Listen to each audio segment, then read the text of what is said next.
Se arrancó el tren Valencia. Atención donde termina, cuál es la estación terminal del tren. Ahí está Valencia, medio gol. ¡Gol! ¡Caicedo! La Federación Ecuatoriana de Fútbol quiere presentarse como una institución transparente. Así lo afirmó su actual presidente, Carlos Villasís, cuando entró en funciones en 2016. Porque ven una administración transparente.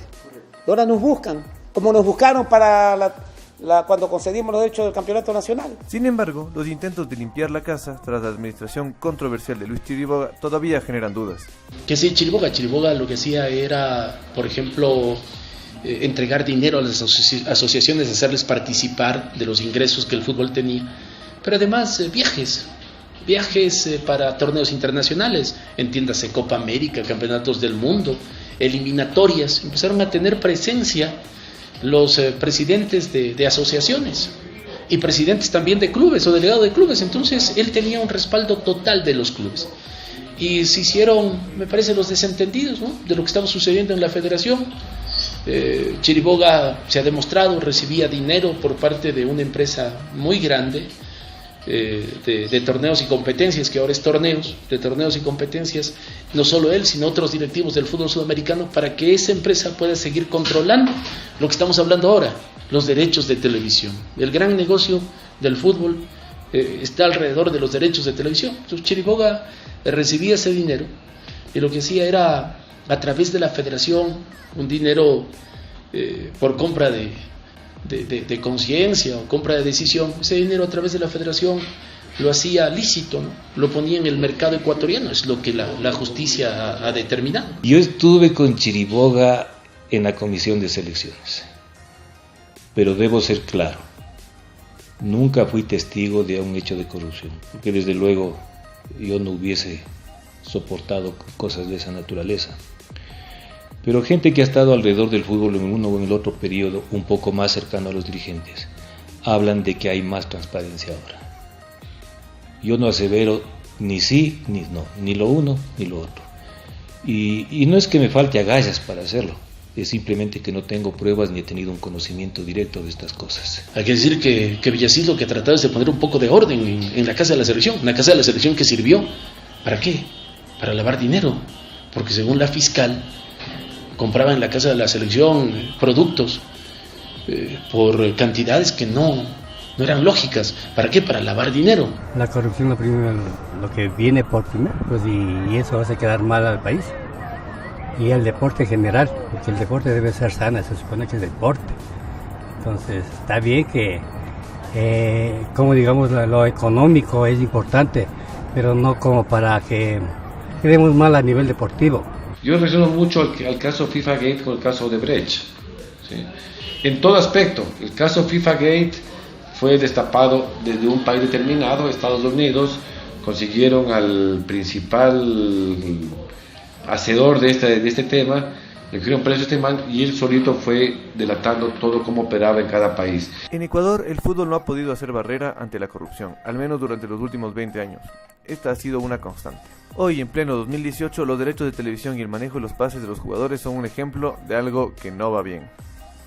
Está hecho pedazos, no nos deja ver los partidos por la televisión, se ve muy feo. No tiene la gente de dónde sacarnos, o sea, no quiere decir que sea pobre, pero los partidos toda la vida han sido gratis por televisión y eso, y nos quita un gran derecho a la familia porque nos reuníamos prácticamente todos los domingos a ver el fútbol y ahora que nos pidan dinero para ver por la tele, no me parece justo. El problema ha calado tan profundo que un país pequeño como Ecuador no escapó del escándalo mundial FIFA Gate, que se difundió en mayo de 2015. El suicidio de Delón fue el crudo desenlace tras las declaraciones de Bursaco por el FIFA Gate. El empresario es uno de los 42 acusados en el mega escándalo del ente rector del fútbol mundial. Luis Chiriboga, actualmente sentenciado a 10 años de cárcel por lavado de activos, apareció junto a dirigentes de todo el mundo acusado de soborno, fraude y lavado de dinero. Todo el mundo se pregunta cómo quienes acompañaron durante 18 años a Chiriboga no sabían nada. Y ahora se les pregunta, le preguntan, por ejemplo, a Villasís, y él dice que él no sabía nada.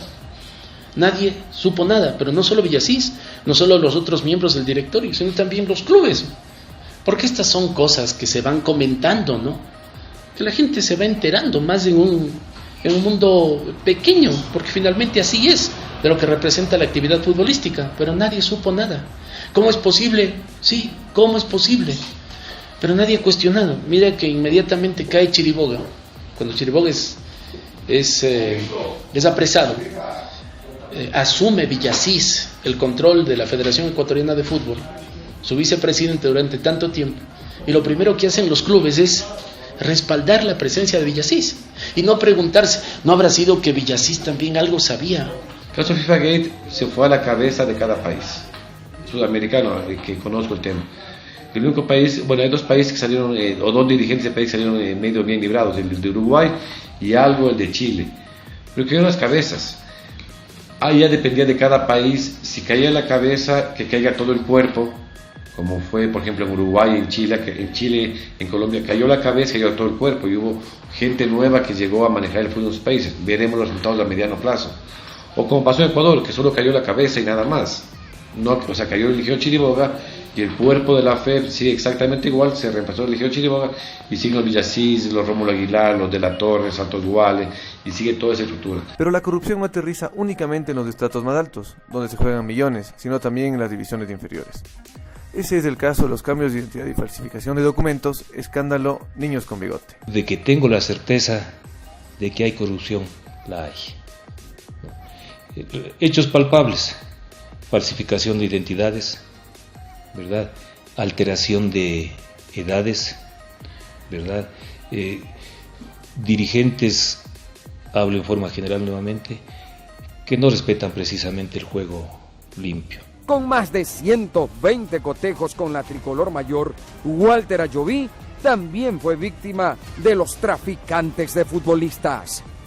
Jugó en el Sudamericano Sub-17, realizado en Perú en el 2001, como Walter Corozo, cuando en realidad se llamaba Walter Ayoví Corozo y frisaba los 20 años de edad y no 17 como su cédula de identidad señalaba, inscrito como Gonzalo Chila Palma, pero que en realidad se llamaba Ángel Cheme, con una edad superior a la de Chila, que resultó ser un pastor evangélico. Esto funciona de la siguiente manera. Si un jugador tiene 20 años y quiere entrar a la sub-18 de algún club, pasa por el registro civil y cambia su fecha de nacimiento en la cédula, pero lograrlo implica sobornar a funcionarios y evidentemente manipular documentos. En 2016 el Consejo de Participación Ciudadana registró 350 de estos casos. Hay gente colombiana que juega como ecuatorianos de acá, porque nuestro sistema así lo permite, no hay un mayor control, no hay una voluntad en firme de clubes, de jugadores, de empresarios, del registro civil, de la FEF, en cortar de raíz de esto. De aproximadamente 600 casos investigados en una década, se comprobaron apenas 73 y en ninguno hubo sanción penal para los verdaderos traficantes. Corrupción empezamos con desde los problemas en el registro civil, cambio de nacionalidades, cambio de identidades, bajar la edad y tanta cosa más.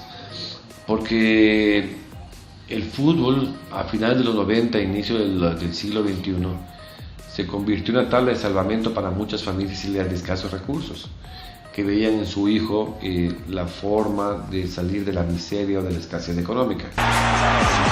El fútbol mueve millones de dólares, es la quinta industria a escala mundial. La liga inglesa factura 5.300 millones de dólares anuales, la española 2.200 y la italiana 1.900.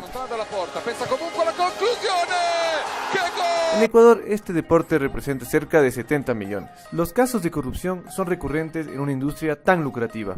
Atraviesa los estadios y sus terrenos, la política tributaria o las negociaciones millonarias que implican los pases de los cracks. En Ecuador no se manejan cifras astronómicas como las que representaría a un futbolista como Neymar, que costó 222 millones de euros. De hecho, los pases de los jugadores más caros del fútbol ecuatoriano oscilan entre 1,5 y 2,3 millones de dólares.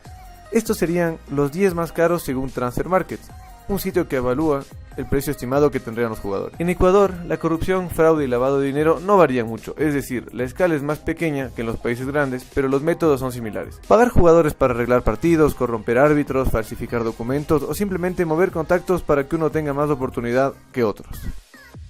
Por ejemplo, cuando nosotros jugábamos en las inferiores de la sub-15 de la liga, estaba muchachos que tenían futuro y no saltaron por el favoritismo de otros muchachos que quizás eran hijos de jugadores profesionales y así. Cuando los jugadores firman contratos con los clubes donde ceden sus derechos por 4 o 5 años y de pronto viene un empresario y le dice, ¿sabes qué? No te asomes 3 meses, no vayas, róbate tus derechos deportivos, yo como club invertí en ti, pero no importa, a vos el club te paga 3.000 mensuales, si hacemos esto, el pase ya es tuyo, le vendemos al club X, al club contrario en 200.000, 100.000 para ti, 100.000 para mí. Solo vi el ejemplo del hijo de Ceballos, ¿no? Por ejemplo, que se fue al Juventus y aquí habían otros chicos que tenían quizás más futuro que él, pero ahora están jugando en ligas barriales. Se habla, se conoce, se dice, yo no he palpado, que incluso hay a veces compras de jugadores en partidos importantes, que a veces han habido denuncias. Y creo que en 1, 2 o 3 casos se ha llegado a comprobar. Hay equipos que prestan los nombres para tratar de evadir pagos de jugadores. A Nacional infelizmente le pasó eso hace algunos años atrás con el tema del muchacho segundo Alejandro Castillo, que le inscribieron en un equipo de Panavik que nunca jugó un solo partido, pero eso sirvió para evadir determinados pagos que debía recibir el Nacional. Entra la corrupción en aspectos como lo que pasaba en Ambato hasta hace poco tiempo, que la entrada al fútbol cuesta $3, pero si tú quieres entrar al estadio y comprar una entrada al fútbol y tener un boleto, una rifa, que vale la rifa $7, entonces tú pagas $10, ok, pago $10, no hay problema, pero solo se tributa a la FEF, al municipio, a la CRI únicamente sobre $3, no sobre los $10.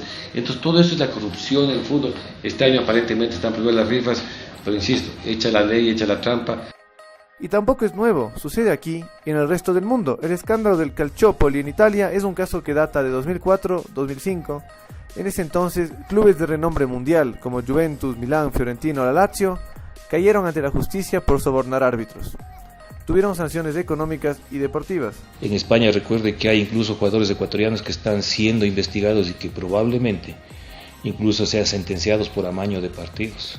Es una mafia a nivel mundial y ojalá alguna vez se corrija eso. En 2011 la FIFA suspendió de por vida a 41 jugadores de la liga surcoreana tras comprobar que participaron de arreglos de partidos.